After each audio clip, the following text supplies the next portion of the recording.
Somewhere right now underneath your city, in the walls of your building, in the sewers beneath your street, rats are eating poison and surviving.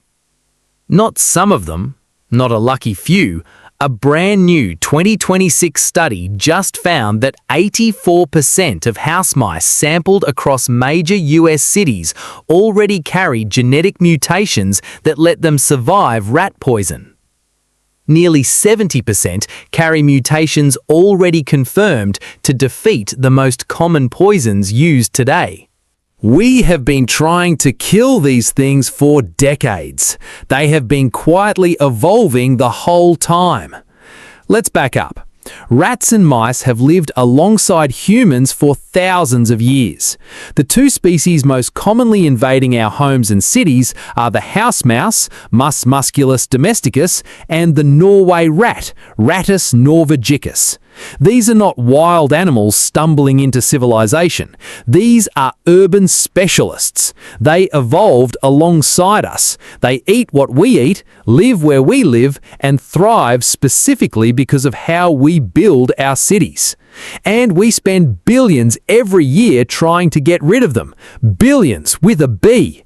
And research shows that despite all of that money and effort, rodent populations in cities worldwide are actually rising.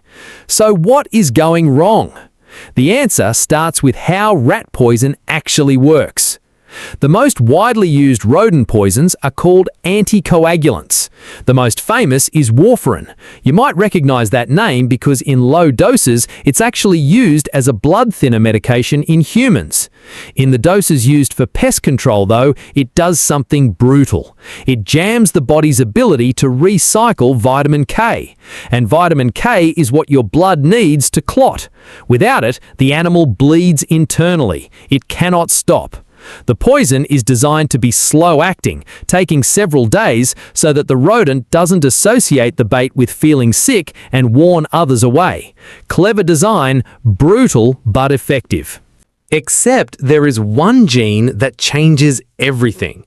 It's called VCORK1. This gene controls the exact enzyme that anticoagulants attack, the one that recycles vitamin K. And if that gene mutates in the right way, the poison loses its grip entirely.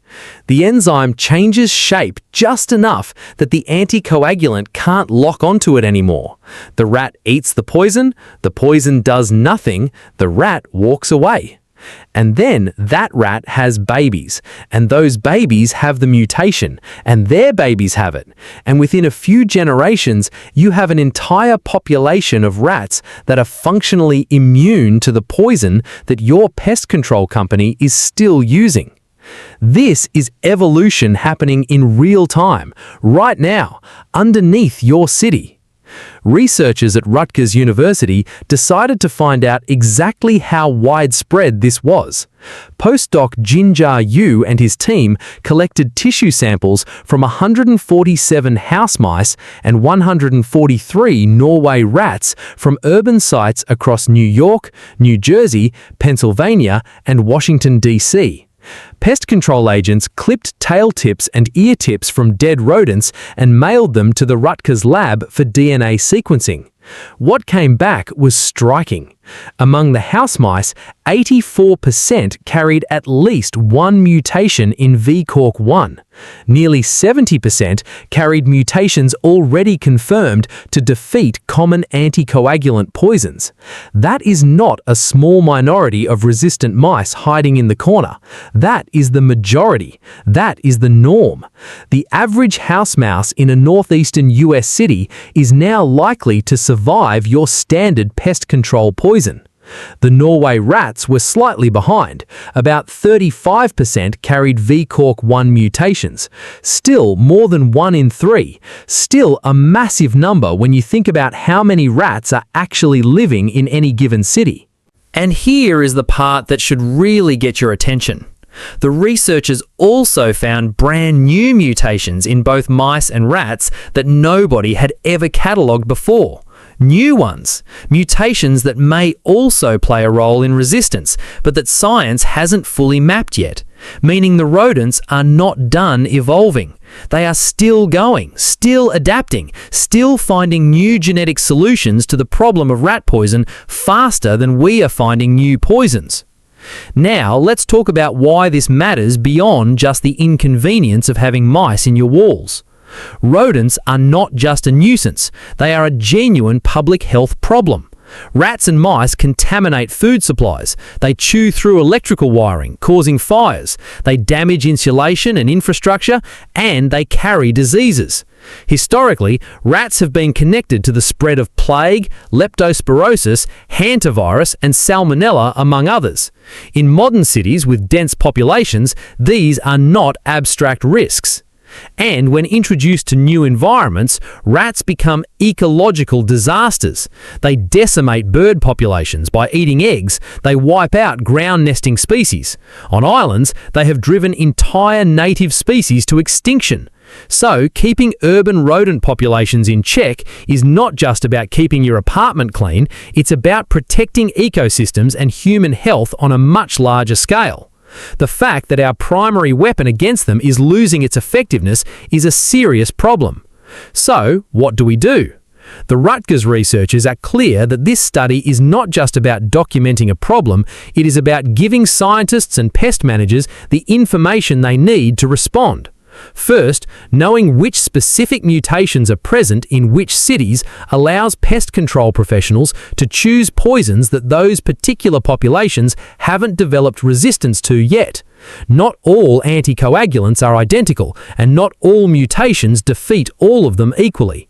Targeted local strategies will work better than one blanket approach. Second, it motivates the development of entirely new poison compounds that attack rodents through different biological pathways. If VCOR1 is the shield the rodents evolved, scientists need to find a different sword, one that targets a process the rats haven't had evolutionary pressure to protect yet. Third, it highlights the need for non-chemical strategies.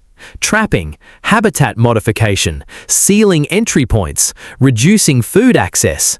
These methods don't create resistance because there is no genetic response to being physically blocked from a building. As study author Chang-Lu Wang put it, rodents are more than a nuisance. As resistance becomes more common, it becomes even more important to use science-based management strategies that protect both public health and the environment. Here is the bigger picture though. What this story is really about is something that should fascinate anyone who thinks about biology and evolution. We created an environment, cities, and then we introduced a pressure, poison. And the rats responded the only way living things know how to respond to pressure. They evolved. Not consciously, not strategically, just through the ruthless arithmetic of survival. The ones with the right mutation lived, reproduced, passed it on, repeat, for a few decades, and now you have a city full of poison-resistant rodents. This happens everywhere we apply sustained biological pressure. Bacteria develop antibiotic resistance, insects develop pesticide resistance, weeds develop herbicide resistance, and now urban rodents are developing rodenticide resistance. The pattern is always the same. We deploy a chemical weapon, evolution finds a workaround, we scramble to catch up. The rats didn't decide to evolve, they didn't have a meeting, they didn't strategize. Evolution just quietly did what it always does, found the survivors and made more of them. And right now, in the walls of buildings across New York, New Jersey, Pennsylvania, and Washington, D.C., the next generation of poison-resistant rats is already being born. It's a new kind of rat race, and for the first time in a long time, they might be winning.